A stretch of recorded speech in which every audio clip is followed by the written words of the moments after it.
इस खत जो इस्लामाबाद हाई कोर्ट के 6 जजेस ने लिखा उसने पूरे मुल्क में भूचाल पैदा कर दिया है। हालात इस तरह के हो गए हैं कि तमाम बार एसोसिएशन से लगातार स्टेटमेंट्स आ रहे हैं। कुछ जगह पे खामोशी है, वो क्यों है वो मैं आपको बताता हूँ। इमरान खान साहब ने एक बहुत बड़ा मुतालबा कर दिया है।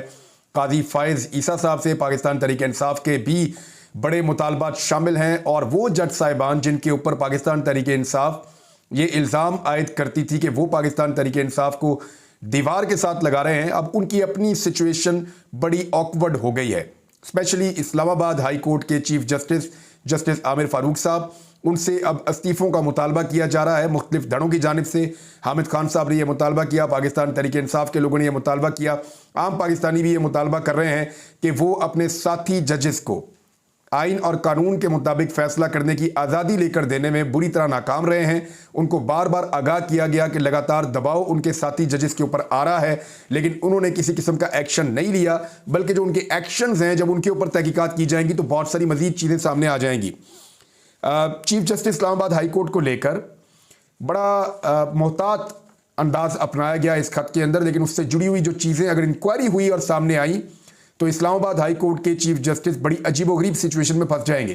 काजी फायज़ ईसा साहब, जिनके बारे में बार बार कहा जाता है कि वो तहरीक इंसाफ के केसेस में दिलचस्पी लेते हैं, 3 अहम चीज़ें उन्होंने ऐसी की हैं जिनका नुकसान पाकिस्तान तहरीक इंसाफ को बहुत बड़े पैमाने पर हुआ है। एक, उन्होंने बल्ले का निशान वापस लिया, हालांकि पेशावर हाई कोर्ट ने कहा था कि बल्ला उनका हक है, उनको दिया जाए।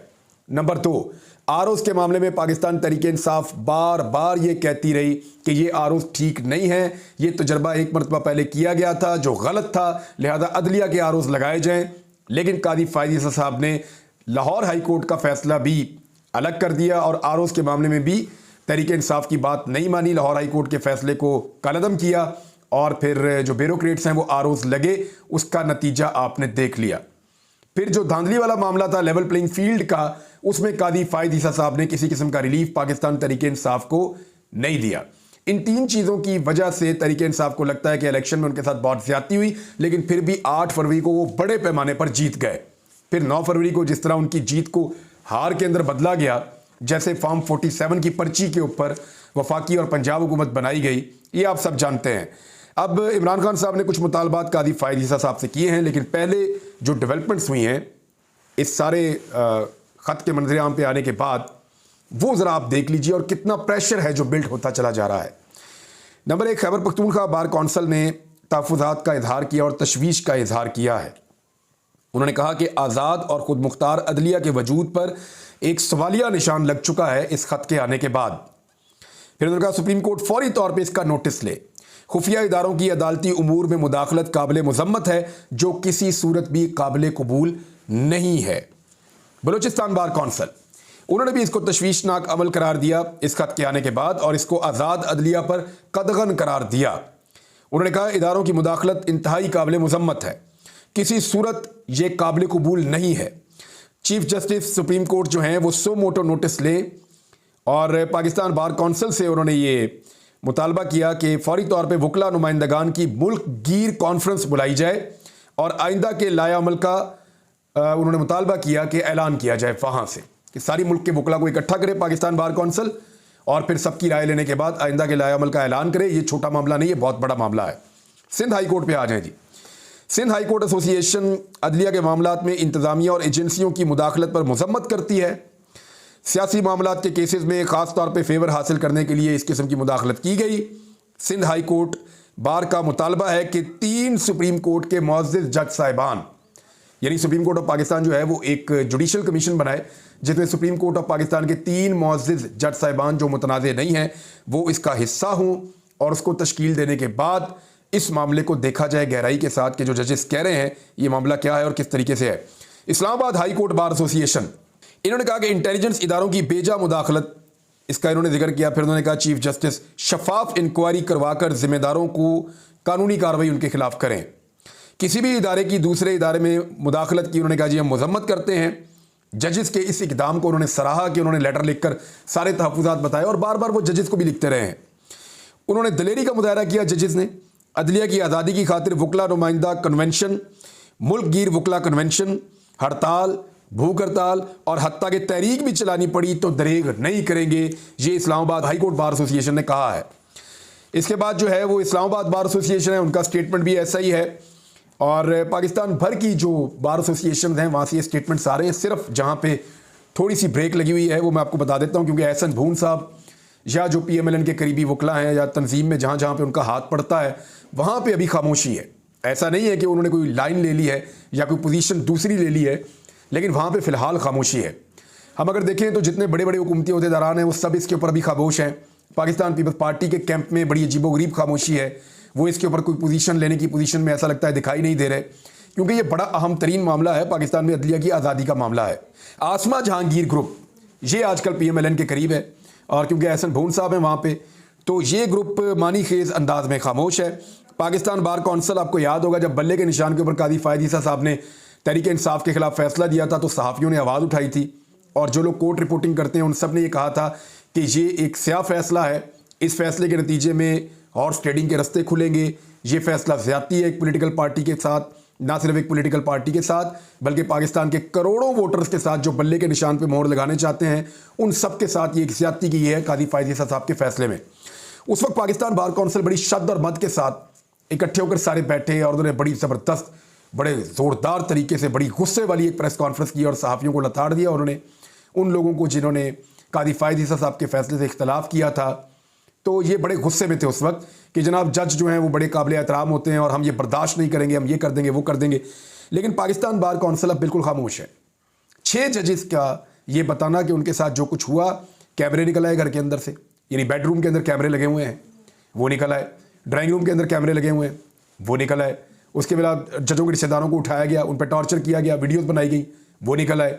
फिर वो कहते हैं बार बार हम पे दबाव डाला गया सियासी नौयत के केसेस के अंदर, ख़ास तौर पे ये सारे केसेस मैं आगे चल के आपको बताता हूँ इमरान खान से रिलेटेड हैं। इन केसेस के अंदर दबाव डाला गया बार बार जजेस के ऊपर, जजेस के मुताबिक।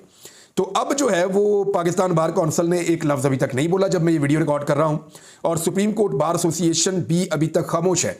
लेकिन हामिद खान ग्रुप जो है वो पूरी तरह मुतहर्रिक हो चुका है। उन्होंने मुतालबा किया है कि इस्लामाबाद हाई कोर्ट के चीफ जस्टिस आमिर फारूक, जिनको पाकिस्तान तहरीक इंसाफ पहले ही मुतनाज़ कहती है, वो इसलिए कहती है कि उनके जो केसेस है तहरीक इंसाफ में, वो तहरीक इंसाफ कहती है हमें तो यहाँ से कभी इंसाफ मिला ही नहीं, इमरान खान साहब के केसेस में भी यहाँ से कहते हैं इंसाफ मिला ही नहीं, तो इसलिए वो अब इस्तीफ़े का मुतालबा कर रहे हैं हामिद खान साहब। और हामिद खान साहब ने अभी एक बड़ा दबंग स्टेटमेंट दिया है, और उन्होंने ये कहा है कि अगर कादी फ़ायद ईसा साहब ये नहीं करते, और इस मामले के ऊपर वो तो ये चाह रहे हैं तहरीक इंसाफ वाले के फुल कोर्ट एक बैठे, लार्जर बेंच, वो चाह रहे हैं पूरी की पूरी सुप्रीम कोर्ट बैठे और जजेस को इस दबाव से निकाले और उनके ऊपर जो दबाव डाला जा रहा है उसके सिलसिले को रोके और इसके आगे कानून का बंद बांधे। ये तो चाह रहे हैं हामिद खान साहब और उनका पूरा ग्रुप और पाकिस्तान के वकला। लेकिन अगर कादी फ़ायद ईसा साहब ये नहीं करते तो हामिद खान साहब ने इशारा दिया है कि फिर तहरीक चलेगी, फिर एहतजाज होगा, उनके पास दूसरा कोई और रास्ता नहीं है। अब मामला ये है कि अगर तो लार्जर बेंच बनाना है या कादी फ़ायद ईसा साहब के पास ये मामला जाना है या इस्लामाबाद हाई कोर्ट के चीफ जस्टिस के पास ये मामला जाना है, तो याद रखिए ये वो मुअज़्ज़ज़ जज साहिबान हैं जिनके पास 1 साल से यही मामला पेंडिंग पड़ा हुआ है। यानी कादी फ़ायद ईसा साहब के नॉलेज में ये मामला उस वक्त लाया गया था जब जस्टिस उमर अता बंदयाल साहब चीफ जस्टिस थे। उस वक्त उन्हें भी बताया गया, कादी फ़ायद ईसा साहब से मुलाकात करके उनको भी सब कुछ बताया गया था। वो 1 साल से इस बारे में जानते हैं, उन्होंने कुछ नहीं किया। उन्होंने उठा के जुल्फ़िकार अली भुट्टो का 50 साल पुराना केस खोल दिया और उसके अंदर इंसाफ देना शुरू कर दिया। लेकिन उन्होंने अपने जजेस ने जो बार बार उनको चीज़ें बताई उनके ऊपर किसी किस्म का एक्शन नहीं लिया और आज के दौर में इंसाफ नहीं दिया। वो इमरान खान के दौर में 5 घंटे गायब रहने वाले सहाफ़ी जिसके साथ बहुत जुल्म हुआ था, मैं उस वक्त भी बोला था, या किसी सहाफ़ी के ऊपर एक मुकदमे के ऊपर तो वो फौरी तौर पे बोलते हैं और बात करना चाहते हैं और बार बार करना चाहते हैं। लेकिन अपने दौर में जिसका कादी साहब से अल्लाह ताला ने भी हिसाब लेना है और अपने दौर में जिसके लिए वो अकाउंटेबल है कि आज वो चीफ जस्टिस ऑफ पाकिस्तान है, आज के दौर में जो कुछ हो रहा है वो उनके ज़िम्मे पड़ रहा है। अगर आज के दौर में नाइंसाफ़ी और जुल्म हो रहा है तो पाकिस्तान के चीफ जस्टिस कादी फ़ायद ईसा साहब हैं, आज के दौर में वो बिल्कुल दिलचस्पी नहीं ले रहे। आज के दौर में वो जानना ही नहीं चाहते कि सहाफ़ियों के साथ क्या हो रहा है। आज के दौर में वो जानना ही चाहते कि जजेस के साथ क्या हो रहा है। हाँ, जो जस्टिस शौकत अजीज़ सदीकी के साथ हुआ था वो क्योंकि पिछले दौर में हुआ था, पिछले चीफ जस्टिस से, तो उस वक्त के मामलात में मुदाखलत करना चाहते हैं। लेकिन अपने दौर में होने वाली चीज़ों के ऊपर वो किसी किस्म का एक्शन नहीं ले रहे। तो क्या वो कादी फ़ायद ईसा साहब या वो जस्टिस आमिर फारूक साहब, ये बात लोग उठा रहे हैं, बार बार सोशल मीडिया पे उठा रहे हैं कि क्या वहाँ से इंसाफ मिलेगा या वहाँ से इंसाफ की उम्मीद करना बेहतर है। लेकिन मेरे ख्याल में दरवाज़ा हमेशा खुला रखना चाहिए, किसी को भी दीवार के साथ नहीं लगाना चाहिए। अदलिया ही एक उम्मीद है अल्लाह रब्बुल इज़्ज़त के बाद, और जब वकला की ताकत साथ खड़ी हो तो अदलिया दलेर होकर फैसले देती है। अब वकला जो है वो बज़ाहिर एक तहरीक की तरफ जाते हुए दिखाई दे रहे हैं। ये एक बहुत अहम और बड़ा मामला है। इमरान खान साहब ने जो मुतालबात किए उसको इसके साथ जोड़कर देखें तो ये बड़ी अहम डेवलपमेंट है। लेकिन एक बड़ी चीज़, पहला रिलीफ इस खत के बाद इस्लामाबाद हाई कोर्ट के चीफ जस्टिस की जानिब से पाकिस्तान तहरीक इंसाफ को यह मिला कि वो जो जलसा करना चाह रहे थे इस्लामाबाद में, जिसकी इजाजत उनको बिल्कुल नहीं मिल रही थी, हाई कोर्ट ने उसकी इजाजत दे दी है। यह इजाजत कभी भी नहीं मिलनी थी, इससे पहले भी नहीं मिल रही थी, लेकिन अब यह इजाजत मिल गई है। मुझे ऐसा लगता है, या बहुत सारे लोग ये कह रहे हैं कि इसको जोड़कर देखें कि जब इतनी बड़ी चीज सामने आई है तो अदलिया अब मजबूर है इंसाफ देने पर। तो एक मामले में तो कम से कम दिखाई दिया कि पाकिस्तान तहरीक इंसाफ इस्लामाबाद में जलसा कर सकती है। तहरीक इंसाफ के वर्कर्स को लगभग 1 साल के बाद ऐसा मौका मिल रहा है कि वो खुलकर एक बड़ा जलसा कर सके। तो इस्लामाबाद के जलसे से तो अब सबको खौफ आना चाहिए, उन तमाम लोगों को जो पाकिस्तान तहरीक इंसाफ के मैंडेट को चोरी करके इक्तदार में बैठे हुए हैं। यह मामला अमेरिका में भी गया। व्हाइट हाउस के तर्जुमान से यह सवाल पूछा गया, एक सहाफ़ी ने पूछा, तो फिलहाल तो उन्होंने जवाब देने से गुरेज किया। उन्होंने कहा ये लेटर हमने देखा, लेकिन इसकी तफसीलात में भी नहीं जा सके। अमेरिका इसके ऊपर मौक़िफ़ देगा ज़रूर, लेकिन अभी तक उन्होंने इसके ऊपर मौक़िफ़ नहीं दिया। इमरान खान साहब का स्टेटमेंट आप ज़हन में रखें। उन्होंने अडियाला जेल से जो बात की है, उन्होंने कहा, जस्टिस कादी फ़ायद ईसा से कहना चाहता हूँ कि PTI की 25 मई की पटिशन को सुना जाए। 9 मई वाक़यात की तहकीकात के लिए जुडिशल कमीशन बनाया जाए। 9 मई वाक़यात पर अब तक कोई इंक्वायरी नहीं हुई। चीफ जस्टिस कादी फ़ायद ईसा CCTV फुटेजेस को रिकवर करने का हुक्म दें। जिन्होंने CCTV फुटेजेस चोरी की हैं वही 9 मई के जिम्मेदार हैं। क्राइम की इंफॉर्मेशन छुपाना भी जुर्म है। 9 मई की बुनियाद पर एक सियासी जमात को ख़त्म किया जा रहा है। ये सब कुछ लंदन प्लान के तहत चल रहा है। आज इंसाफ नहीं है, जिसकी लाठी उसकी भैंस वाली सूरत हाल है। 8 फरवरी पर भी जुडिशल इंक्वायरी करवाई जाए। धांधली ज़दा इलेक्शन के बायस सदर जरदारी और सेनेट इलेक्शन की कोई कानूनी हैसियत नहीं है। मुझे जेल में रखना है तो रखें, मगर बाकी लोगों को रिहा कर दिया जाए। डोनाल्ड लू अगर रजीम चेंज को तस्लीम कर लेता तो उसका दबाव पूरी जो बाइडन हुकूमत पर आता। डोनाल्ड लू तस्लीम कर देता तो जो बाइडन हुकूमत हिल जाती। डोनाल्ड लू के बयान पर दोबारा इंक्वायरी करवाई जाए। असल साइफर दफ्तर खारजा में मौजूद है। हमें साइफर की पैराफ्रीज कॉपी दी गई थी। साइफर गुम हुआ तो वजीर आजम अपने ऑफिस का चौकीदार नहीं होता, बल्कि वजीर आजम ऑफिस के कुछ सिक्योरिटी प्रोटोकॉल्स होते हैं। मुझे 5 दिन में 3 सजाएं सुनाई गईं। मैं तो चाहता था कि मेरे केसेस की समाअत बराह रास्त नशर की जाए। उमर अयूब को कायदे इस इख्तलाफ और शेर अफजल बरबत को पब्लिक अकाउंट्स कमेटी का चेयरमैन नामजद किया है। हमने तो नामजद कर दिया है, अब इस पर नोटिफिकेशन स्पीकर ने जारी करने हैं। राणा सनाउल्लाह के बयान पर इमरान खान ने कहा कि माफियाज ऐसा ही करते हैं। पंजाब में 40 MPAs के फॉरवर्ड ब्लॉक से मुतालिक मुझे इल्म नहीं है। मुझे पंजाब के पार्लिमानी लीडर से मुलाकात की इजाज़त नहीं दी गई। कोशिश करूंगा कि उससे मुलाकात हो तो मालूमात हासिल करूं। अब एक चीज़ और आपको मैं बताता हूं, और वो बहुत बड़ी खबर है, और ये इतना बड़ा भांडा फूट गया है कि जब आप इसको सुनेंगे तो आपके 14 तबक हिल जाएंगे। बहुत बड़ी, एक और बहुत बड़ी खबर है। ऐसा लगता है कि ये दिन ही बड़ी बड़ी खबरों के हैं। ये खबर बता के फिर मैं अगले व्लॉग के लिए कुछ चीज़ें छोड़ूंगा, आपको बताऊंगा कि पंजाब हुकूमत और वफाकी हुकूमत के अल्ले तलल्ले क्या है। वो आवाम के पैसे को किस तरह उड़ा रहे हैं, किस तरह से आवाम के पैसे के ऊपर जो है वो अयाशियाँ की जा रही हैं और इल्ज़ामात लगाए जाते हैं दूसरों पर। अवाम का हक मार कर, उनका पेट काट कर कैसे ये पैसा जो है वो अपनी अयाशियों पर खर्च किया जा रहा है, बाद में बताता हूँ। लेकिन बड़ी खबर यह है कि जिस वक्त इमरान खान साहब के खिलाफ साइफर चोरी का मुकदमा दर्ज किया गया तो तारीख याद रखिएगा, वो थी 15 अगस्त 2023। इमरान खान साहब 5 अगस्त 2023 को गिरफ्तार हुए। 15 अगस्त 2023 को इमरान खान साहब के खिलाफ ये मुकदमा दर्ज हुआ कि साइफर चोरी हुआ है या उन्होंने साइफर गायब कर दिया है। उनकी गिरफ्तारी के 10 दिन के बाद साइफर की जनाब जो डॉन ने इसको रिपोर्ट किया है, और ये खबर जो है वो निकलती है मिनिस्ट्री ऑफ फॉरेन अफेयर्स से, और FIA के खुफिया दस्तावेजात के अंदर से ये पेपर बाहर आता है। पता क्या चलता है कि FIA ने जब सवाल किया मिनिस्ट्री ऑफ फॉरेन अफेयर्स से साइफर के बारे में, तो उन्होंने ये बताया कि साइफर की 9 कॉपियां थीं जो भेजी गई मुख्तलिफ इदारों और बड़ी बड़ी शख्सियात को। चीफ जस्टिस हैं, आर्मी चीफ हैं, DGISI हैं, वज़ीर आज़म ऑफिस है, फिर वो चली जाती है उसमें चीफ जस्टिस को सदर पाकिस्तान के पास चली जाती है। तो इस तरह ये 9 कॉपियां भेजी गई। उन्होंने ये बताया कि जिस दिन इमरान खान साहब के ऊपर यह मुकदमा दर्ज किया गया कि उनकी कॉपी वापस मौसूल नहीं हुई और वो कॉपी चोरी हो गई है और फॉरेन ऑफिस को वापस वो कॉपी नहीं दी, तो ये तारीख थी 15 अगस्त 2023।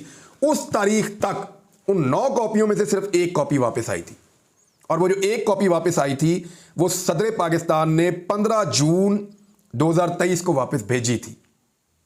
अब ये 27 सितंबर 2023 को मिनिस्ट्री ऑफ फॉरेन अफेयर ने FIA को जो जवाब दिया उसमें ये बता रहे हैं कि एक दिन पहले हमें बाकी महकमों ने या बाकी जगहों से कॉपियां वापस भेजी हैं साथ की साथ। किसी ने हमें कॉपी उस वक्त वापस नहीं की थी जब कॉपी वापस ना करने पर इमरान खान साहब पे मुकदमा दर्ज किया गया था कि साइफर इन्होंने गायब कर दिया है।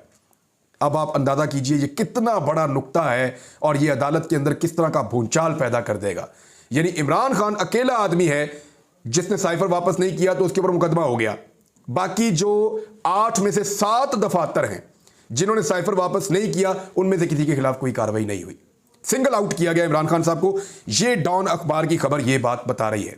ये जनाब अब तक की तफसीलात, कुछ और चीजें बड़ी तहलका खेज